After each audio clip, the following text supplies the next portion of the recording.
Minute में 25 बड़ी खबरों के साथ शुरुआत करते हैं। बिहार कांग्रेस में टूट के संकेत, सूत्रों के हवाले से खबर। बीजेपी के संपर्क में कांग्रेस के 10 विधायक। बीजेपी विधायकों की शाम 4 बजे पटना में होगी बैठक। बिहार में सियासी घमासान को लेकर आरजेडी ने बुलाई विधायकों की बैठक। दोपहर 1 बजे राबड़ी आवास पर जुटेंगे आरजेडी के विधायक। आरजेडी और बीजेपी के बाद अब कांग्रेस ने भी अपने विधायकों की बैठक बुलाई। कांग्रेस विधायक दल के नेता शकील अहमद ने पूर्णिया में दोपहर 2 बजे बैठक बुलाई। मौजूदा सियासी घटनाक्रम को लेकर होगी चर्चा। नीतीश कुमार ने भी 28 जनवरी को बुलाई है बैठक। जेडीयू विधायकों के साथ आगे की रणनीति करेंगे तैयार। बिहार में सियासी घमासान के बीच दिल्ली बीजेपी मुख्यालय में हुई अहम बैठक। अमित शाह, जेपी नड्डा समेत कई वरिष्ठ पदाधिकारी मौजूद रहे। सूत्रों से खबर, बीजेपी के साथ सरकार बना सकते हैं नीतीश। प्रधानमंत्री मोदी आज एनसीसी पीएम रैली को करेंगे संबोधित। 4:30 बजे शाम के दिल्ली के करियप्पा परेड ग्राउंड में कार्यक्रम। रैली में अमृतकाल के एनसीसी थीम पर सांस्कृतिक कार्यक्रम होंगे। सीएम ममता बनर्जी ने केंद्र सरकार को दिया अल्टीमेटम। कहा 7 दिन में केंद्र सभी बकाया राशि का करे भुगतान, नहीं तो होगा विरोध प्रदर्शन। भारत पाक सीमा पर गुजरात के मदावेट में बीएसएफ जवानों ने मनाया जश्न। गणतंत्र दिवस के मौके पर सुखविंदर सिंह ने प्रस्तुति दी। दिल्ली पुलिस ने जारी की बीटिंग रिट्रीट समारोह के लिए ट्रैफिक एडवाइजरी। सोमवार को होने वाले समारोह को लेकर यातायात रहेगा प्रभावित। फ्रांस के राष्ट्रपति इमैनुअल मैक्रों ने भारत के मेहमान नवाजी की तारीफ की है। सोशल मीडिया पर पोस्ट कर आभार जताया। दिल्ली में कर्तव्य पथ पर भव्य गणतंत्र दिवस ने जीता दिल। राष्ट्रपति भवन में एट होम कार्यक्रम का आयोजन। राष्ट्रपति द्रौपदी मुर्मू, प्रधानमंत्री मोदी के साथ फ्रांस के राष्ट्रपति इमैनुअल मैक्रों भी मौजूद रहे। राष्ट्रपति भवन में कार्यक्रम में बोली राष्ट्रपति द्रौपदी मुर्मू, शायद ही ऐसा कभी हुआ होगा कि 2 देशों के नेता लगातार एक दूसरे के देशों के राष्ट्र समारोह में मुख्य अतिथि रहे। ये भारत फ्रांस की साझेदारी की ताकत का प्रतीक है। पंजाब के अमृतसर में अटारी बाघा बॉर्डर पर बीटिंग रिट्रीट समारोह का आयोजन हुआ। 75वें गणतंत्र दिवस पर दिखा शानदार नजारा। अयोध्या में रामलला के दर्शन के लिए श्रद्धालुओं की भीड़ उमड़ी। शुक्रवार को 3,50,000 श्रद्धालुओं ने किए प्रभु के दर्शन। ज्ञानवापी में एसआई की सर्वे रिपोर्ट आने के बाद हिंदू पक्ष में खुशी। बाबा विश्वनाथ के दर्शन करने पहुंचे हिंदू पक्षकारों ने कहा जल्द मिले बाबा विश्वनाथ का मंदिर। बेंगलुरु में पेंट की दुकान में लगी भीषण आग। घंटों की कड़ी मशक्कत के बाद आग पर पाया गया काबू। दिल्ली के शादरा में भीषण आग का कहर। 1 साल के मासूम समेत 4 लोगों की जलकर मौत। 2 लोगों का इलाज जारी। तो उधर उत्तर प्रदेश के बरेली में डबल मर्डर से सनसनी फैली। जमीन विवाद में दबंगों ने मां बेटे की गोली मारकर हत्या कर दी।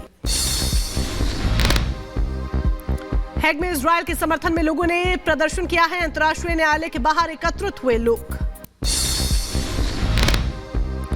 हैग में अंतर्राष्ट्रीय न्यायालय ने गाजा में संघर्ष विराम का आदेश देने से इनकार किया। कोर्ट के बाहर एकत्रित हुए फिलिस्तीनी समर्थक जमकर नारेबाजी की।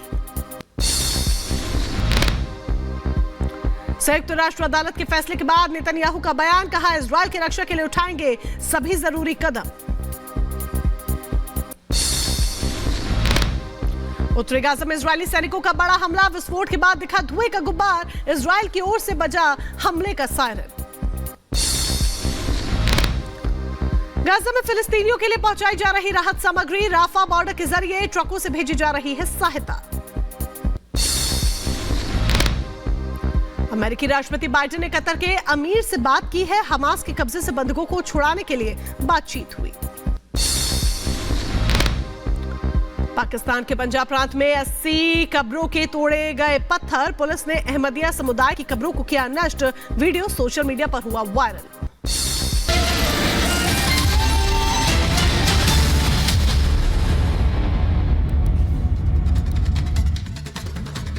बात ज्ञानवापी मामले से जुड़ी करते हैं। ज्ञानवापी मामले से जुड़ी एसआई की रिपोर्ट अब सामने आ गई है। इसके मुताबिक ज्ञानवापी परिसर में मंदिर की संरचना मिली है। इस पर हिंदू पक्ष ने अपनी जीत बताते हुए कहा है कि सर्वे रिपोर्ट से साफ हो गया है कि मंदिर तोड़कर मस्जिद बनाई गई। अब हिंदुओं को पूजा पाठ की अनुमति मिलनी चाहिए। वहीं दूसरी तरफ से मुस्लिम पक्ष ने कानूनी लड़ाई को आगे बढ़ाने की घोषणा कर दी है।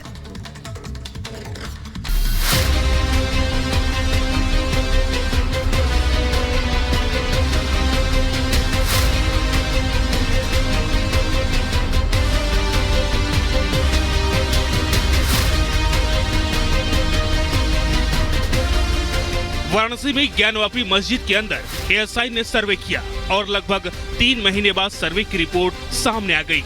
839 पेज की इस रिपोर्ट में कहा गया कि मौजूदा ढांचे के निर्माण से पहले यहाँ एक बड़ा हिंदू मंदिर मौजूद था। इस सर्वे रिपोर्ट को दोनों हिंदू और मुस्लिम पक्ष को सौंप दिया गया है। एएसआई को ज्ञानवापी परिसर में भव्य हिंदू मंदिर तोड़कर उसके ढांचे पर मस्जिद निर्माण के प्रमाण मिले हैं। हर कोई जानना चाहता है कि ज्ञानवापी मस्जिद में आखिर मिला क्या है।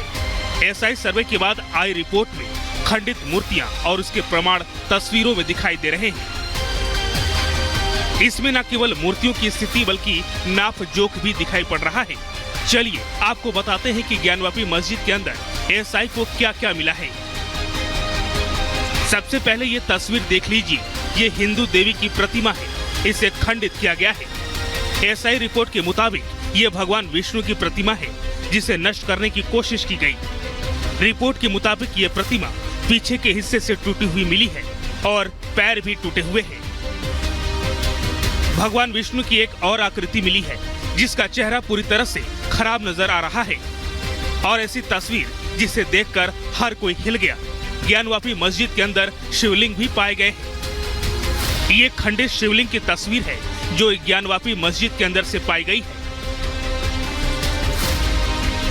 ये भगवान गणेश की प्रतिमा है जिसमें आंखें और सूंड साफ तौर पर नजर आ रही हैं, जिसे मिटाने की कोशिश की गई है।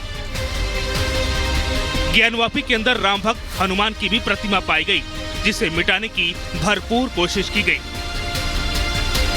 राम भक्त हनुमान की एक और प्रतिमा ज्ञानवापी मस्जिद के अंदर से मिली है। एएसआई रिपोर्ट के मुताबिक ये सभी खंडित हो चुकी हैं। महलों की सुरक्षा करने वाले द्वारपालों के भी सबूत यहाँ मिले हैं।